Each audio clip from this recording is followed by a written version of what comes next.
Who had the worst weekend? Purdue, Kentucky, Kansas, Duke? Anybody else thrown in there? Also, do you remember Virginia lost? Virginia actually, it felt like, was a winner this weekend because we forgot that Virginia lost. It's like, hey, we lost, but so did you. Hey, you were a 1 seed and lost. Like, Purdue doesn't get it to their big man in the final 9 minutes. Edey did not take a shot in the final 9 minutes. And they kept shooting outside and they couldn't hit anything. I just was like, I don't understand this. If this is what basketball is now, it's going to be some ugly basketball. Kentucky losing, Kansas State was seeded higher. They were a 3 seed. Kansas without Bill Self. How much does a head coach mean? So Bill Self in there, Hall of Fame coach. How many points is he worth? Right? And I wondered about that. Norm Roberts was there, former St. John's head coach, and Kansas bowing out. Duke was one of the hottest teams, if not the hottest team, going into the tournament. And I thought, Tennessee can't score enough to beat Duke. And then I realized they didn't need to score because Duke wasn't scoring.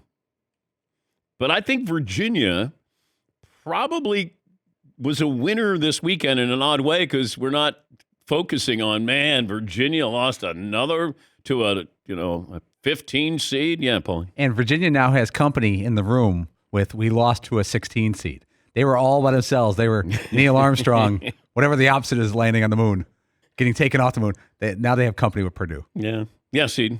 And Purdue gets hurt even more because of the whole David versus Goliath thing. Not just a 1 seed versus a 16 seed, but also the tallest team in the tournament against the shortest team in the tournament, and they lost. Yeah. How does he not get any shots up? He's 7'4". There's no big man in college basketball.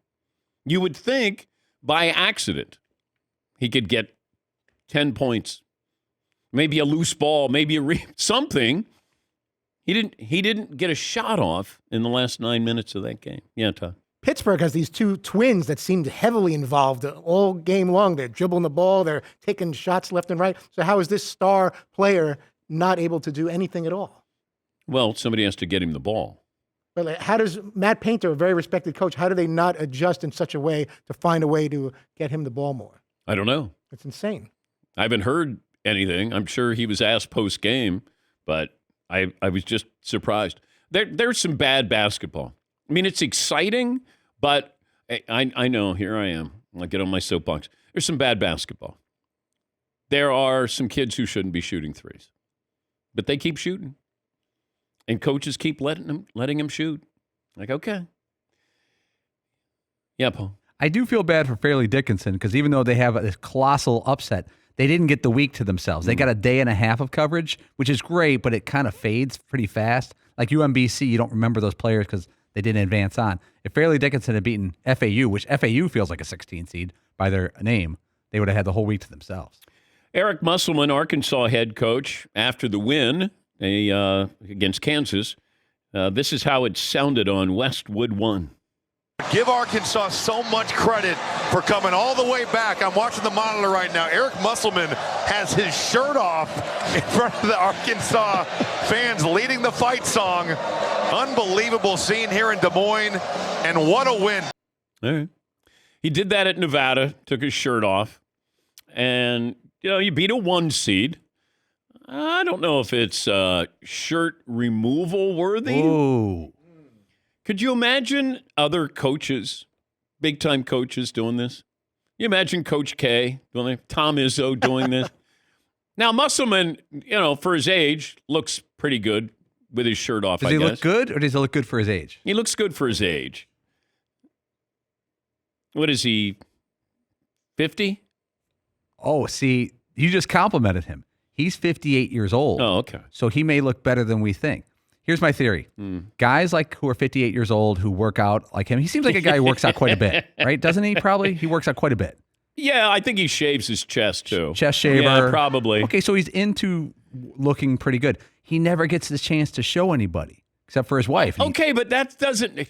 No, that's not how this works. Does it? Where you go, oh man, I can't wait to show my body off.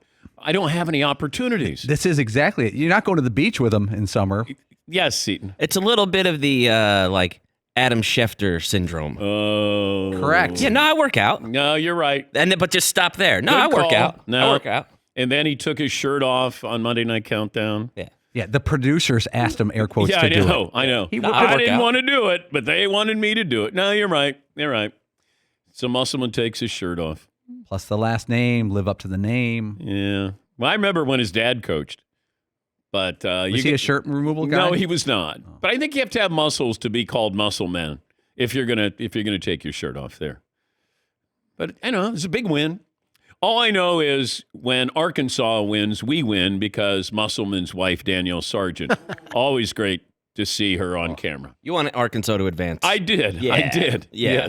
Not necessarily for Eric Musselman, No. but for Danielle Sargent, who worked with me at the mothership.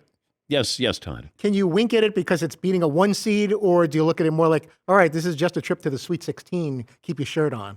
Could you even go so far as to say that's a little unprofessional? There's ways to Well, celebrate. what are you saying in your passive aggressive way? I think it's slightly unprofessional. There are people that dress Okay. up in suits and ties and everything, and he's taking his shirt up. I didn't think that was appropriate.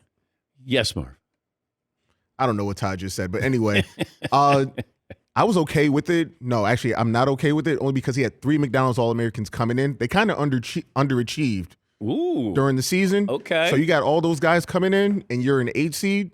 Nah, you should have been higher than that. You guys shouldn't even been playing Kansas at this point. Okay. All right. Bloop, bloop. Yes, Seton. See, the only reason I don't like the shirt off thing is because if you just won the whole tournament, I get it. But now you're going to play UConn, and if I'm the UConn like section or whatever, the first chant I have is "Put your shirt on." Oh, yeah. Put your shirt. You know what I mean? You're just feeding the crowd all of this stuff. Okay, but does Danny Hurley, Connecticut coach, take his shirt off if he beats Arkansas? Not a chance.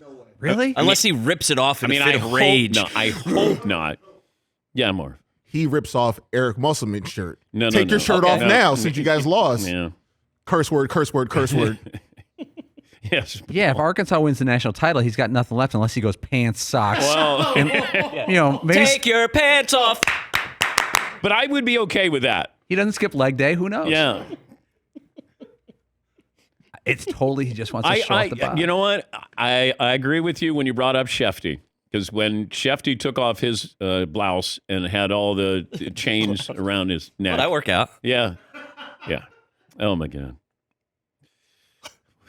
His blouse. Do you think Musselman did some curls and buys and tries at halftime just in case they won? Like go in the back room and just let me get a quick set in. He's just thin.